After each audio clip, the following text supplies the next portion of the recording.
Correct നിറനാഴി പൊങ്ങിൽ പാട്ട് കറക്റ്റായിരുന്നു. പക്ഷെ video എടുക്കത്തിരി late ആയ കാരണം നാദസ്വരത്തിൻ്റെ സൗണ്ട് കിട്ടിയില്ല. നിങ്ങളിതുപോലെ തന്നെയാണോ?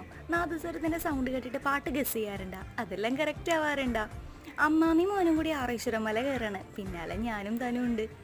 ഇതൊരു രസമാണല്ലേ, ഷഷ്ടിപ്പറമ്പിക്കൂടെ ഇങ്ങനെ നടക്കാം. സൈഡിലെ കടകളൊക്കെ കണ്ട് വായി നോക്കി. പകുതി നടന്നപ്പോഴേക്ക് അവന് വയ്യാണ്ടായിട്ടാ, നടക്കാൻ പറ്റില്ല എന്നൊക്കെ പറഞ്ഞു. എങ്കിലും ഫുള്ള് ഒറ്റയ്ക്ക് തന്നെ കയറിയിട്ടാ.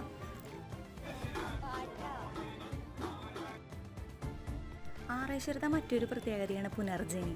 അവിടെ ഉണ്ടായിരുന്ന ഒരു ചേട്ടൻ കണ്ണമോനെ കാട്ടി കൊടുത്ത പുനർജനി കൂടെ ആൾക്കാർ കടന്നു വരുന്നത്. എനിക്ക് ഭയങ്കര ആഗ്രഹമാണ് അവിടെ കയറണമെന്ന്. പക്ഷേ ഞാൻ കേട്ട് പഴകിയ കഥകളിൽ സ്വാമിമാർക്ക് മാത്രമേ അതിൽ കൂടെ വരാൻ പറ്റുള്ളൂ. അതൊരു വിശ്വാസം. കാലങ്ങൾ കഴിയുമ്പോൾ സ്വാമിയായിട്ട് വരാം. നല്ല തിരക്കുണ്ടായിരുന്നു, പക്ഷെ അവിടെയുള്ള വ്യൂ സൂപ്പറായിരുന്നു.